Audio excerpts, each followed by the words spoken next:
Now over to your moderator, Dr. Paul Shaw. Well, welcome everybody. Hopefully you're all hearing me, and it looks like we have a wonderful attendance at this first event. This is going to be a series of Zero Trust webinars that we're going to be doing to help you and guide you and provide information that will help you in your implementation plans for Zero Trust. This is a series. We will have a speaker the third Thursday of each month. And my very first speaker, a wonderful person I've been working with for over the last year on Zero Trust. He officially is a civilian with the Naval Warfare Systems Command Chief Engineer's Office, but he serves in many senior leadership positions, really department-wide, Navy-wide. He is the department or the DON CIO's lead on Zero Trust architecture and has been serving the last year with the DoD CIO Zero Trust Program Office. His leadership roles for the Navy include the Navy's IT Standards and Systems Engineering Process Tech Warrant Holder, a very big deal. Leadership as the NAVWAR SysCom Standardization Officer for Policies and Process, and of course, the Office of DON CIO's Zero Trust Lead. He has a Master's of Business Administration from Redlands University and is a certified information system security professional and just a wonderful friend that we've been working together for the last year. So it's a real treat for me to introduce Mr. David Volker and this presentation today on a critical part of what we're going to do in our implementation for Zero Trust. So David, over to you. Thanks for the introduction, and good afternoon, everyone. Really appreciate it, Paul, for the introduction. My name is Dave Volker. I'm the DON CIO Zero Trust Lead. I'm also the United States Navy's representative to the Zero Trust Portfolio Management Office. When I first read the NIST 800-207, the latter part of 2019, my thought was that these concepts could be used to translate many of our real-world security measures in the cyber domain. And so my thought was to provide a real-world scenario to start our conversation, something that I think we all would understand. From time to time, our heating and cooling equipment in our homes could go down and need repair. And during the winter, this could be a very inconvenient situation. Looking at online reviews, I'm able to find, highly rated heating and cooling repair companies and get a person to come out to my house, the same day. So in the context of cybersecurity, when the repair person arrives, I greet them at the door, I validate their credentials, and even I could call the heating and cooling company and just double check their identity, an ICAM implementation. For example, everything seems to check out and I make a risk-based decision to allow the repair person to fix the heating and cooling equipment. Basically granting access, but I'm not imparting any explicit trust to the repair person. Cognitively, I know that they're there, but they're a relatively unknown person in my house, but I need them to perform duties within my home. So from time to time, I'll check on the work progress and everything seems fine. So it's that continual authorization, that behavioral analysis that you would cognitively do when you had a repair person in the home. But at a later time, if you find that the repair person is putting nearby valuables in their bag, that would constitute a violation of the access granted. And effectively, I would revoke access and escort the person out. So keeping that story in mind, let's see if we can draw any parallels between this scenario in the real world and Zero Trust. But I also wanted to recognize some of our great DoD leaders in Zero Trust. Mr. Resnick is the Zero Trust Portfolio Management Office lead. Colonel Kipe, the deputy of the Portfolio Management Office, really fortunate to have these folks on board. They help champion the Zero Trust reference architecture, the strategy and capability and execution roadmap that we'll talk about later. Many of you have already taken the Zero Trust awareness course developed by Ten Dimon. Dr. Shaw, who has for years led in cybersecurity education with threat-based engineering workshops and recently developed and delivered the Zero Trust Practitioners Workshop, which I recommend, those folks, if you have the opportunity to attend in person, please do attend in person. And of course, I wanted to mention our Marine Corps Portfolio Management Office members, Don Yeski, who's also acting as the deputy Chief Technology Officer for the Department of Navy, and Major Carter, who's developing the Marine Corps Zero Trust Implementation Plan, which is no small task. For this webinar, we're going to cover Zero Trust from a standard-based approach and cover the fundamentals. We'll touch on some of the DoD work products as we hit towards the end of the presentation. So what is Zero Trust? I provided the textbook standard definition for Zero Trust on the slide, but in layman's terms, it provides a collection of concepts to prevent unauthorized access to data and services. It's a strategy to make access control enforcement as granular as possible. It fosters enhancement to cyber situational awareness. So the agenda provides a quick look at the topics I will cover. Many of the capabilities described in the standards have been integrated into vendor product. The desired outcome is for acquisition workforce to be familiar with the logical components described in the standards, have better insight in how they've been implemented in the vendor products, and develop quality measures that are specific to warfighters' capability needs. The discussion should improve overall technical rigor for design, acquisition, and the decisions that are made. Feel free to review the agenda for those who have downloaded the slides already. They're in the chat, but let's go ahead and get started with the meat of the presentation. So the Nissan 800-162, the ABAC design considerations and definition describes an access control mechanism. Now this was developed back in 2012 as having a policy decision point, policy enforcement point, policy information point, and a policy administration point. These logical components operate using digital policies. These policies are access control rules for the access control mechanism. The digital policies are written in natural language using human readable expressions that can be translated into machine enforceable access policies. The access control mechanism also uses meta policies to manage digital policies and provide priorities to these digital policies, determining who can access what and at what time.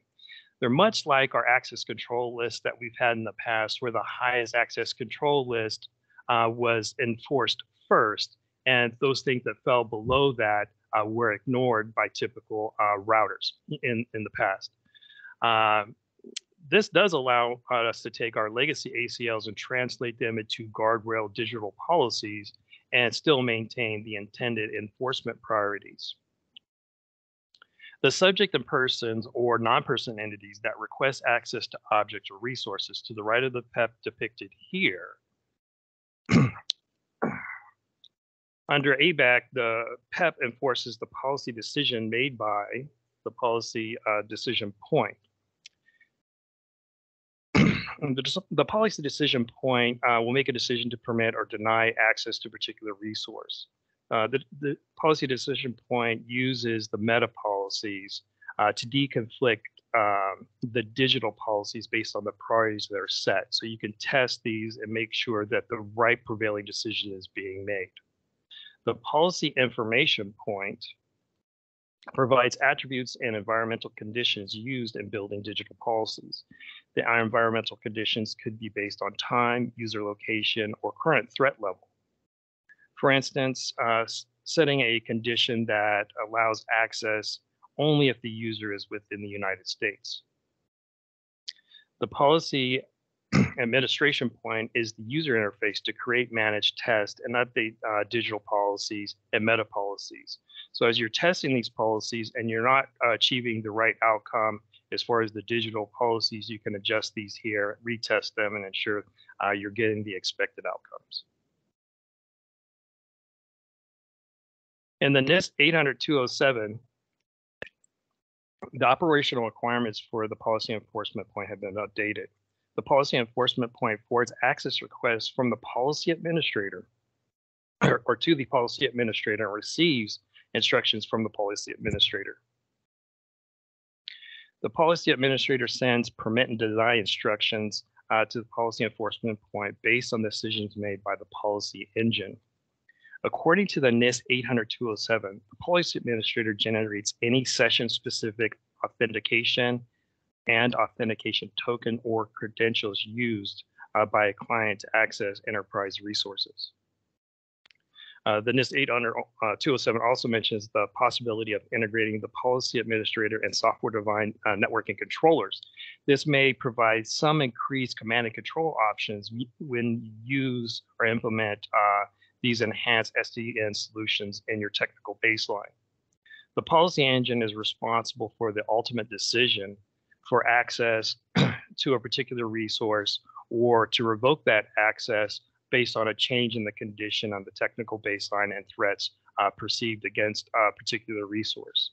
The trust algorithm is the policy engine's thought process that we'll get into a little bit more in a couple of slides, but let's look at the data input feeds that are actually used by the NIST 800-207. So I pulled this diagram directly out of the NIST 800-207, and we'll go through some of those data feeds. The continuous diagnostic mitigation system gathers information about the enterprise assets, current state, and applies update configurations to the software and components. The industry compliance system ensures that the enterprise remains compliant with regulatory requirements such as FISMA, healthcare, financial industry, information security requirements. This can also include policy rules that the enterprise has developed themselves. The threat intelligence feed provides information from internal, external sources to help the policy engine make an access decision. This includes newly discovered attacks, vulnerabilities, possibly discovered flaws in software, new identified malware, and other reported attacks with partners.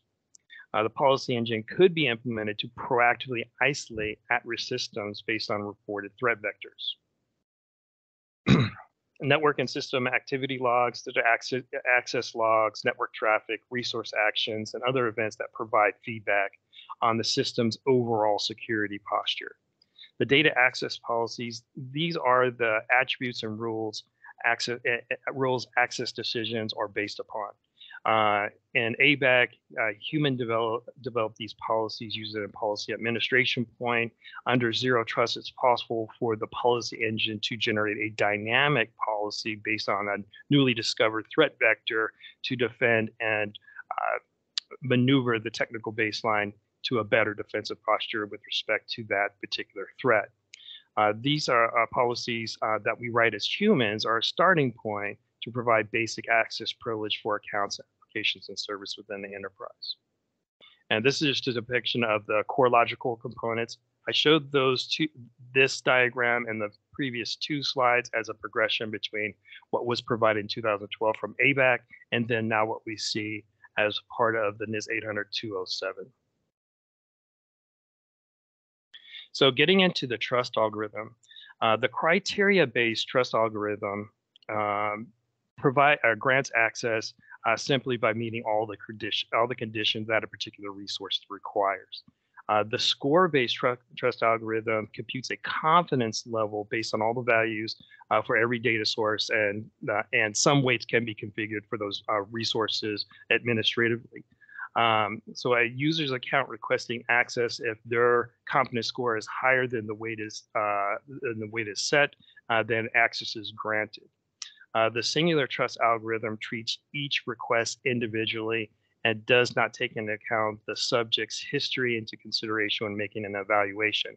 So it's much faster. It doesn't look up previous activities on the network, but it also has a problem of compromised account being undetected and allowing a particular adversary to continue to do reconnaissance as long as they stay within the subject's roles and permissions. The contextual trust algorithm takes the subject and network agent's recent history into consideration when evaluating access requests. This means the policy engine must maintain some state information on the subject applications, but they might have a better chance of detecting an attacker or a subverted account when they're trying to do something that's not in the typical pattern of usage for that specific user or even a non-person entity. So if we reference the two trust factors, the contextual and the score-based trust algorithm, they have the ability to offer a dynamic and more granular access control, since the score provides a current confidence level for the requesting account and can adapt to changing factors more quickly than static policies, implemented by human administrators, meaning that a finance person who every day comes in and does activities and in line with being a finance person happens on occasion to try to access engineering type data that's not customary for this particular user, although they may have a specific permission to do so. So the operation of the trust algorithm is that the access request is received. This is the actual request from a user. The user has looked up in the subject database, their attributes, and if we're using a contextual trust algorithm, may also look at the past behavior of the particular person that's requesting access to a particular resource on the network. The asset database contains all the known status of the enterprise owned and managed systems. This may also contain some non-enterprise systems, and for those organizations that have bring your own device assets, may contain some information on user accounts that are employing certain devices and connecting to resources within the environment. The threat intelligence is the feeds about general threats and active malware operating on the internet, and all these things are taken into account for that access decision. Being passed back to the policy engine, which is passed back to the policy administrator, which issues commands in format that the policy enforcement point that's being asked for access understands. So this is another tie back over here in this note, the subject attributes that form the basis of policy and resource. They really point us back to the 800-162 and the NIST internal report 7987.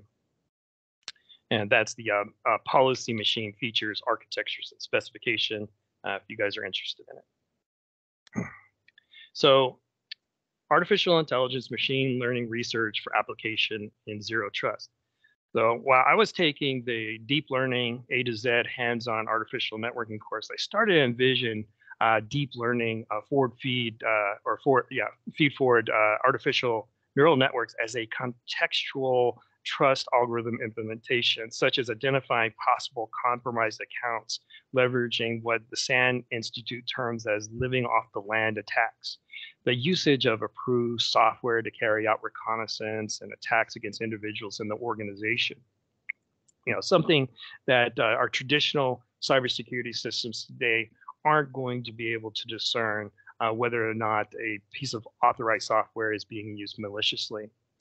To me, it seems like a fascinating advancement in the area of cybersecurity to tie threat probabilities to automated countermeasures. As in the case of the repair person's activities being understood as in line with fixing the heating and cooling equipment, or exhibiting behaviors that constitute provoking access. And I think that's the key difference we have now under the context of zero trust. The diagram to the lower right is a high-level depiction of a deep learning neural network, but it doesn't contain all the details that are available today. There are courses available for those who are interested in machine learning and want to gain more understanding. So as far as research goes today, according to S-Logic, intrusion and malware detection systems are among the top research topics for machine learning artificial intelligence. For those who have experience with natural language, digital access policies, creating them and putting them in to systems, there's a lot of effort. The paper for the IEEE presented here for an approach to deploying zero trust architecture really puts forward the idea of being able to dynamically create these policies with less time and effort and save some dollars in the process. So we're talking about the IEEE, an artificial approach deploying zero trust architecture. So the paper published proposes an approach to use machine learning classification algorithms to maintain the same security posture using more sophisticated rules and less time and effort. To me, it seems like there's a possibility for a future of using dynamic policies to save time and money and be less human intensive on the development of those policies. But for now, I really want to follow Dr. Austin's advice. He's from the Navy Research Laboratory, who during the taking of this course, I started talking to about machine learning and AI. And going based on his quote here, figuring out the right balance of AI machine learning versus traditional rule-based expert systems and what trust components are best suited to AI and ML is probably where we should point researches in the near term. And in my mind, it really speaks to the technological possibilities that we can use today and really design to their strengths. I also added a little breadcrumb for TensorFlow for those who are interested in AI and want to begin that journey. Using your favorite search engine, you should be able to find more information using TensorFlow. It's one of the more popular ones. Can we go to the next slide, please? So according to Professor Roberto from the Brant University, intuition is fundamentally about pattern recognition and pattern action based on past experiences. When going through his course, The Art of Critical Decision Making, I thought about his statement in the context of machine learning usage with zero trust contextual trust algorithms.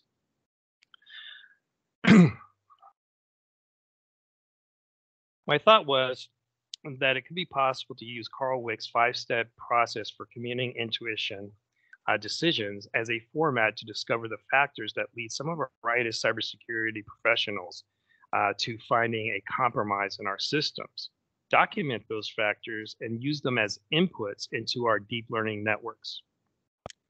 The research could lead to new capabilities in threat hunting and vulnerability. Some of these threat hunting capabilities are available today from vendors and our defense industrial base. Next slide.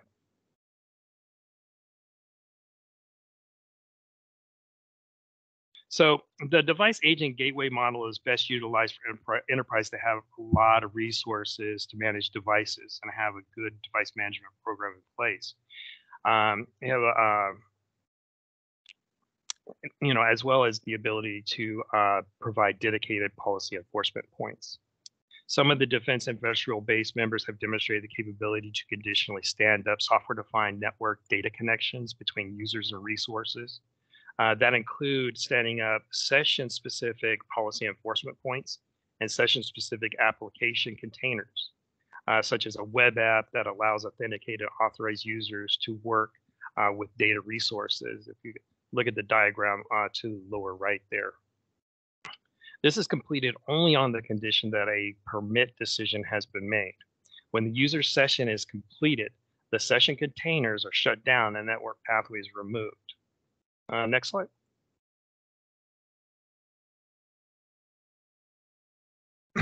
So the enclave gateway model is suited for enterprises that have legacy applications or on-premise data centers that can't have individual gateways in place.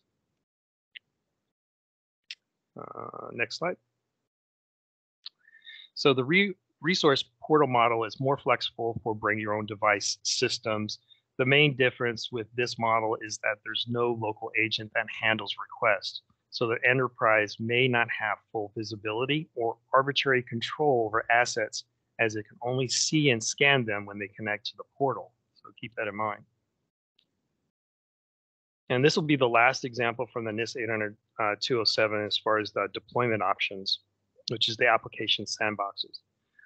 Individual applications are segmented from the rest of the asset. If the asset cannot be scanned for vulnerabilities, these individual sandboxed applications may be protected from a potential malware infection on the particular host asset. Next slide. Oh, good. Sorry. So sandboxes covered that one.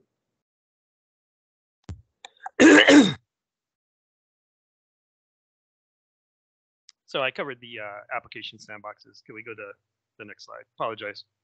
Didn't sync with you guys. Okay. So as far as the system engineering processes, I continually start talking to new start programs and programs that are post milestone C on the first three system engineering technical processes. The stakeholder requirements process, translate stakeholder capability needs into technical requirements. It's been a part of the DAU educational curriculum for quite some time. Project programs should leverage the DoD Zero Trust reference architecture, the strategy, capability, execution roadmap, and other cybersecurity requirements during the requirements definition phase and hold them at the same level of importance as those capability needs that justify the program in the first place. We want to maintain positive control of those capabilities we're going to field. During the requirements analysis phase, these activities support the allocation and decomposing of higher level requirements down into system level requirements. It can help form the basis for contracting language and the system performance specification. So over to the lower right, according to the DON CIO's reference architecture description, the intention is to guide and constrain the development of the solutions architectures. So when you consider the Zero Trust reference architecture version 2.0, during the requirements definition, this may help provide a better, straightforward approach to tightly integrating that guidance into the technical baseline. So during the architectural design process, it really provides us an opportunity to do an iterative approach that seeks a balance between the cost, schedule, and performance of a particular baseline. It also allows us to look at risks that would be faced by the fielded capabilities, yet still meet stakeholder needs and maintain positive control of that technical baseline and capability. It permits the analysis of design alternatives that lead to better design decisions. Next slide. Okay, design concept. So here, what I did is I developed a couple of items here. One is for guidance to develop and implement a prioritized phased approach. So there's a few thought points for review and consideration by you folks, and I'll save going into each one of those items for the Q&A session. And then part 2 is develop or update the functional baseline architecture. Again, many programs are post milestone C, and they are in sustainment. And I believe the first 3 system engineering technical processes will provide a great foundation to tightly integrate zero trust requirements with the capability requirements. And with that, I will entertain some questions. Next slide. David, as always, it's amazing to hear the depth of knowledge and experience you have on this. If you don't mind, we had a series of questions provided from the registrars pre-conference, and many of these come back to understanding how Zero Trust will work with legacy systems and work with various environments. So if you could talk a little bit more about how what we're talking about today, the development of the policy enforcement points and the policy engines within them, how that would work in a legacy network. So on the legacy network, if we can go back to, I believe, slide 13, and this 800.207 deployment option for an enclave gateway model. This is probably the one I would look to first to look at those technical requirements. Also coming from the PFMO, we have 91 activities that will constitute target level zero trust, and the approach may be best suited using the enclave gateway model for those legacy applications or on-premise data centers that really can't have individual gateways, as we depicted in our other diagram on page 12 or slide 12. So if we look at slide 12, yeah, this one. This is where we can really tailor in some of those activities, such as micro segmentation, very granular control on that data set to the right. So unfortunately, in your your legacy applications, if you can't decompose those and refactor the requirements for those particular pieces of software and translate into an application container, it may be difficult to defend them all the way to the data layer. Although in the slide 13, enclave gateway model, there is an option in my mind where you could put that gateway or that policy enforcement point right in front of the database and in between that normal web server, other applications that would talk to that data, such as enterprise ERP system. David, outstanding. David, you and I have been going out and evangelizing across many organizations how they can approach legacy systems, how they might approach their cloud applications, and then what they can leverage of this. And of course, in the commercial world, there's numerous vendors that are developing technologies that allow us to have these policy enforcement points established in various ways. In fact, we now even have some vendors selling policy enforcement points as a service. So there's a variety of technologies out there. There's a variety of ways to do this. I know you have a phenomenal depth of knowledge on some of these different techniques, and we're trying to develop a community of practice where we can put out lessons learned, best practices, and get more sharing among the community on this. Is there any best practices that you would talk about or consider for the implementation of these policy enforcement points? Or you're giving us some great examples of approaches, and there's some different approaches that people could learn about. Yeah, so I would go back to slide 12. So the device agent gateway model from the NIST 800-207, and then again on the diagram to the right. To your point, there are vendors out there that are providing policy enforcement point as a service. And the notion of being able to stand up policy enforcement points on an as needed basis just in time is great.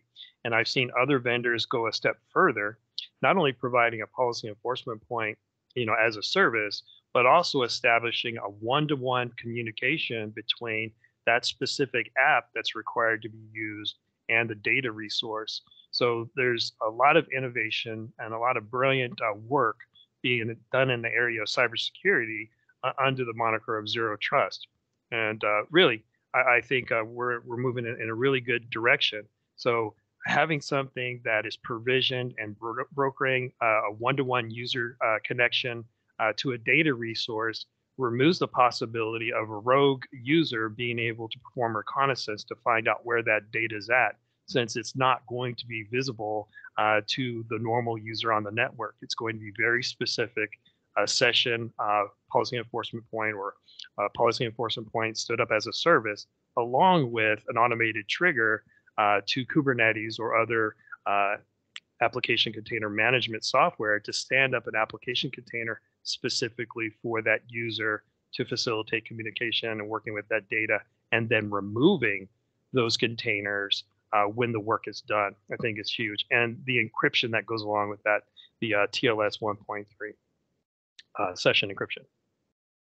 So, what we keep coming back to is we now have this new strategy, this new execution roadmap, this DoD Zero Trust Reference Architecture, these 3 core documents that we keep providing out to people, and they're developing these implementation plans.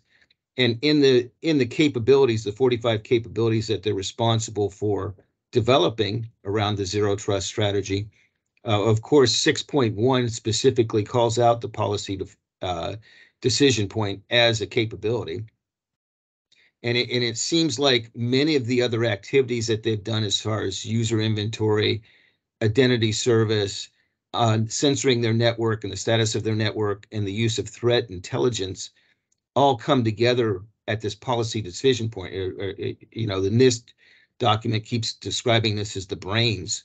So in your diagram, you had showed where getting to automation and orchestration, the capabilities with the 6 number, and 6.1 is your policy decision point. It's almost the integration of everything else that you've been doing for Zero Trust. Would you say that or characterize it similarly? Yeah, I would. If we could go back to, let's see here, slide 7, which is the core zero trust logical components. And you get, yeah, slide 7. It's from the NIST 800-207, figure 2, core logical components. It's one slide down.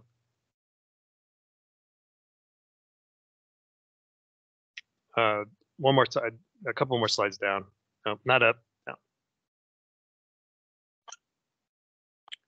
So, yeah, I completely would characterize it like that. So, unlike in our normal ABAC access control mechanism implementation, it lacked a lot of these data feeds. We didn't have the CDM system, industry compliance, threat feeds, the activity logs really coming in to help out. We did have the data access policies. If we can go 2 slides down, that'd be better.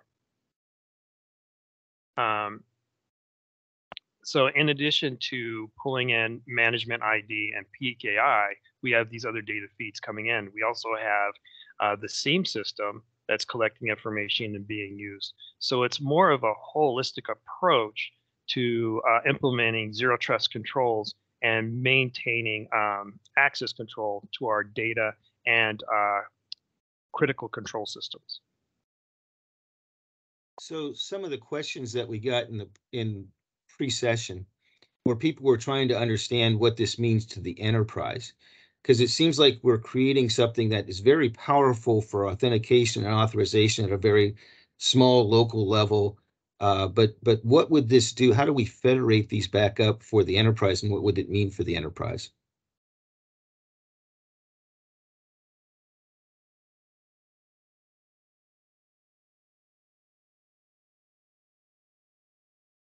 David, are you still there?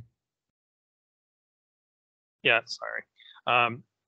One top priority ABAC policy could be, as far as federation goes, is a requirement by policy to use an organization's ICAM solution and be authenticated with that ICAM solution.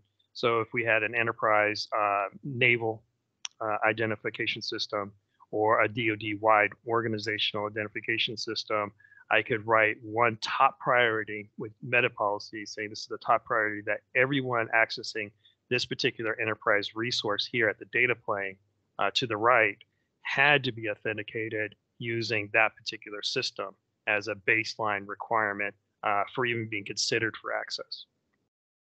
And this could be a resource that's at Edwards Air Force Base, somewhere here in San Diego, maybe somewhere in Charleston. Really, that's a baseline ABAC policy that can be implemented to ensure ICAM requirements are met. In addition to that, comply to connect conditions would need to be connect at a high level. And then we would start considering, is this person, a finance person that can work with finance data, or is this person a part of the janitorial staff? And the decision would be denied, even if they did meet the ICAM requirements, they met the comply to connect, they really don't have a need to know. And that's where that granular access comes in, and we're able to federate that type of access. Now, the ABAC policies and the policies that are written are going to be specific to the resource and individually tailored to the resource, but you can have a blanket governing body of ABAC policies that we all agree to and understand that are basic requirements in order to even be considered for access to a particular resource. So what you're getting to, sir, is that if the threat posture should change, if something should happen that the United States needs to go to a higher threat posture, as we consider that the threat environment has changed, we could implement a policy, and now it would ripple across the enterprise, and these various policy enforcement policies decision engines would start dynamically incorporating these changes across our network and changing user access, user privilege in accordance with the possible new threat that the network could be encountering. Is that what you're suggesting, or is that what the possibility is occurring as we start understanding these and developing these and federating these back across the enterprise? Yes. So if we were to use the 2 highlighted trust algorithm approaches from my brief, being the score-based and the contextual, where the score-based may be based on the confidence level of a normal DoD user coming in at a normal threat level, and looking at our threat intelligence feed that's coming into the policy engine for consideration. If there is a current threat, the weights that are going to be required to meet to access this particular resource can be raised within a particular technical baseline, either regionally or locally, depending on MOAs, MOUs that are agreed to based on the organization, to allow a particular threat that's been detected out on the internet or within the DoDIN to raise the weights. And any normal access that would have been normally granted would now be restricted very quickly and very easy and automated way, such as a ThreatCon, Alpha, Bravo, Delta, changing the actual score-based authentication measures. So when you first look at the score base in the standard, it may look confusing, but when you think about how you could implement it to protect your resources and maneuver your technical baseline, it starts making more sense. So what you're saying, if I'm understanding you correctly, is this really changes the game for us in cybersecurity, that we just haven't implemented something as static or that we have to manually go back and change. We can have the enterprise, the network, the overall be putting out alerts, and it would ripple through our entire systems, our applications, our networks, our services, and allow us to better handle a more advanced, a more capable threat actor almost instantaneously, something that we've never really been able to do in the past. But this would transform us or change us to that paradigm, correct? Yeah, it's going to take some system engineering, technical rigor, and some research. Definitely testing these things out in the lab, and to ensure that we're getting the desired outcomes. But yes, it's something that I think is within the art of the possible, and it's definitely perks the interest when you read these type of standards on what we could have as far as a secure technical baseline in the future, and to be able to maneuver it as needed based on newly discovered threat vectors or different activities on the internet that we want to safeguard or increase the safeguards for our particular pieces of data and technical baselines and capabilities over. Well, you bring up a great point, and that, I hope people realize that Zero Trust is really a phenomenal opportunity for us all to transform cybersecurity as we've never been able to do before, and really transform. We've been doing engineering and architecture so that as we implement these technologies at these different levels, such a significant ability for us to do things that, quite frankly, we haven't been able to accomplish in the past. So, because some of the questions kept coming back to, what is an improved architecture? What would it mean when we go to this new construct and implement all of these things like this, where we're integrating all of these sources to create risk scoring for authentication and authorization? And if you want to add anything else on what this really means on improving architecture, I got quite a few questions about that construct of, how is this transforming us to a different construct than what we've had traditionally in our networks?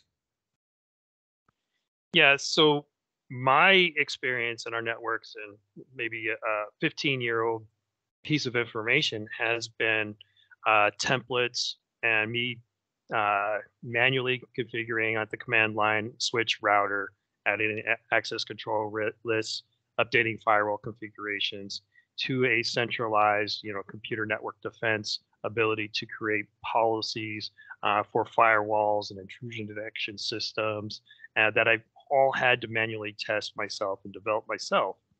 And in the construct of those, they weren't really using natural language policy constructs where it was very human readable type of construct, where I had a technical baseline where I could write a policy that such and such person can access this resource on these conditions under ABAC. So I think that was a great advancement there. The addition that we get moving from just pure ABAC and adding in the two logical components, the policy engine and policy administrator, is the ability to evaluate all these data sources that are available on the internet to dynamically adjust and move our technical baseline based on a perceived threat, but also provide cyber situational awareness to our cybersecurity professionals of somebody doing something on the network that they shouldn't be doing. Whether or not it was blocked, it's definitely detected and reported so that we can have greater human oversight into the activities of those people are working on our networks. And the most important case is insider threats, those people who are bad actors that are trusted, and then subverted accounts, those accounts that have been compromised, and now adversaries are using reconnaissance efforts to try to determine what they could do on the network using living on the land attacks, using the authorized software that we have on our machines. Are they using it in such a way that could cause a potential threat, maybe not now, but in the future, and to put an end to it and stop that, detect that early? So I think that's some of the differences we see in the progression in cybersecurity and what Zero Trust brings to the table. So what you're saying is the difference between like our traditional network defense and Zero Trust is we have a much better situational capability. We have expanded capabilities of detecting certain types of threat, especially insider threat that we've never had before. And we can get to a better way to not just detect, but possibly contain somebody inside the perimeter, inside our network. Wow, that's a dramatic transformation for us. I assume that's why we're going to these Zero Trust concepts and getting to where we can do this automation, this orchestration at an enterprise level, top down and bottom up, combining together. One of the other questions that keeps coming up, and I'm seeing in chat, and I saw on the slides, is people realize the goodness that's going to occur, but they're wondering how this is going to be integrated at a DoD level, because we could possibly have each service possibly pursuing slightly different technologies, different implementations.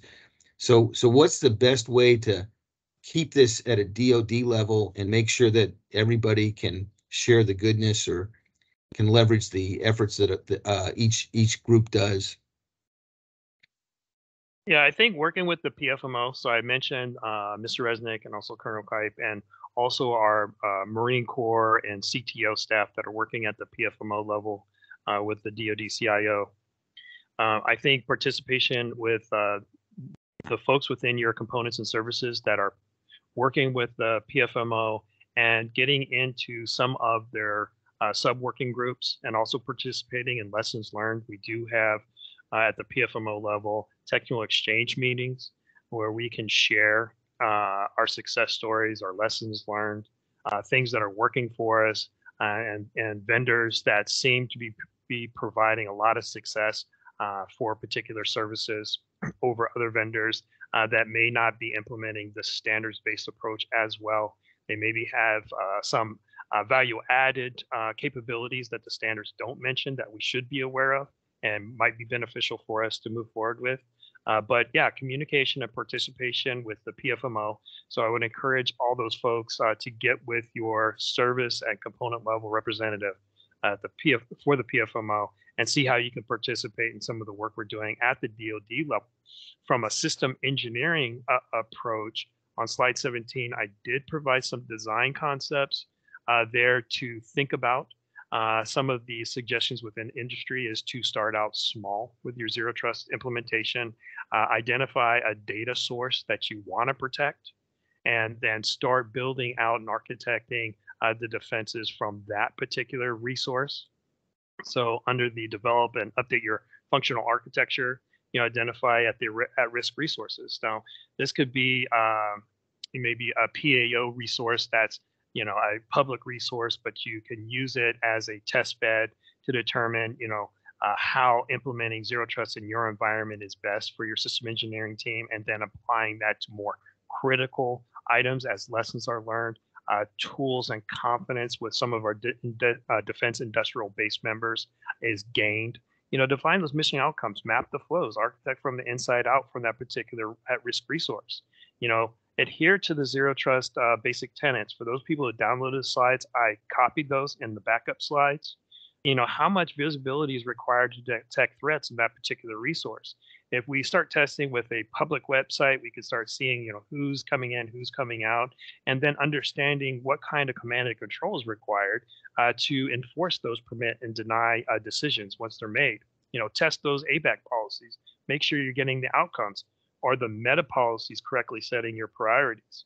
Use automation and orchestration and make sure it's operating as expected, and really involve your cybersecurity professionals and team with the technology solution that we're fielding for that capability need and the defense of that capability need.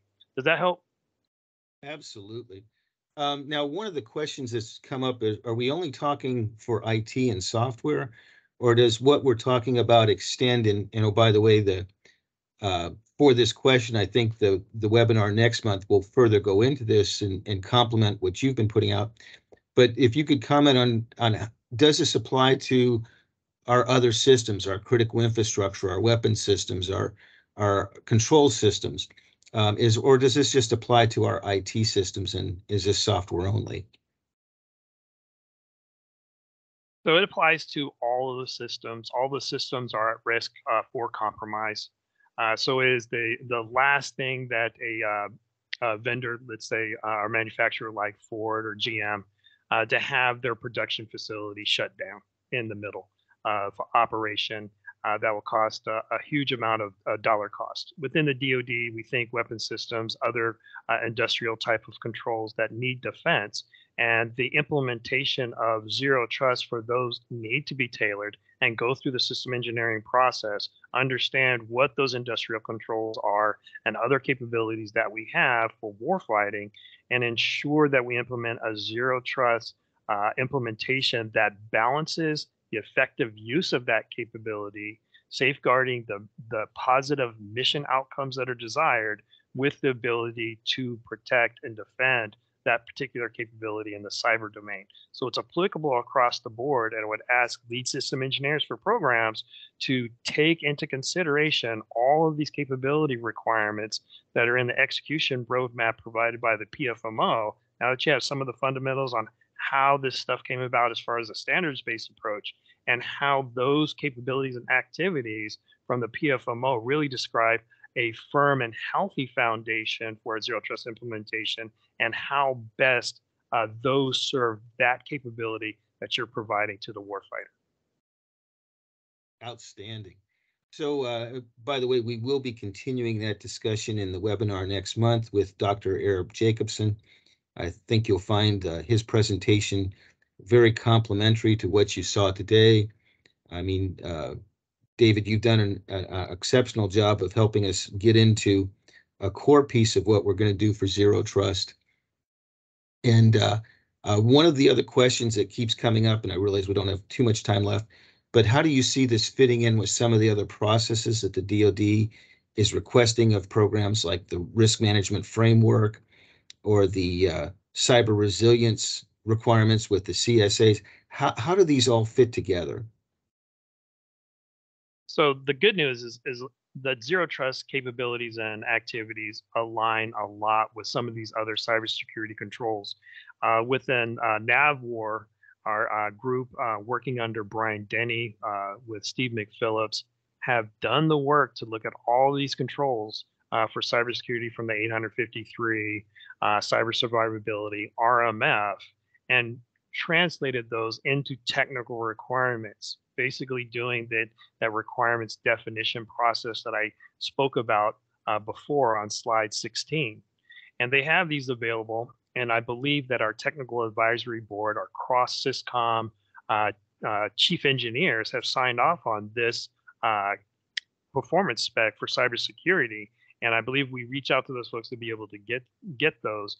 But all of those requirements are applicable, and in many cases they overlap. And the last time I looked at his brief, I believe as far as technical requirements, the target level capabilities that we're expected to meet by 2027, there's only really 26 new technical requirements that have been added on. So the thought of moving from what you have today as your as-is architecture to a 2B may not be as a heavy lift as you think as you look at your technical baseline as you're at the as-is, and then develop what that 2B and make those design decisions, perform the technical rigor to tightly integrate those additional 26 technical requirements according to their report. Outstanding. David, we're running out of time. We could talk on back and forth forever. This is such a wonderful subject, and I hope people realize that this is a wonderful opportunity for us to really transform cybersecurity. And it's going to leverage a lot of what we might have been doing in the past, and actually give us new ways to get to a much higher capability to handle more advanced threat. And as we were talking today, get to enterprise dynamic network maneuver of our networks. So I hope all of you see us at DAU and elsewhere as a resource to help you in your implementation efforts. This is going to be an ongoing series, so please keep sending us your questions, your concerns, and we'll try to find other expert, great speakers like David to come in and talk these at a very capable technical level.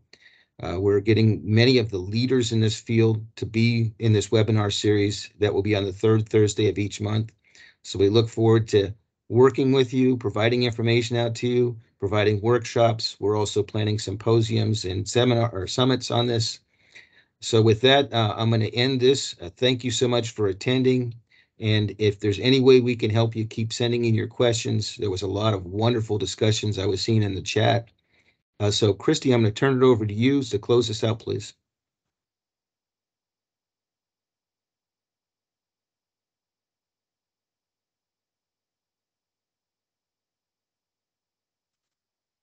Thank you for attending today. Please remember to access a short survey at the link we provided in chat.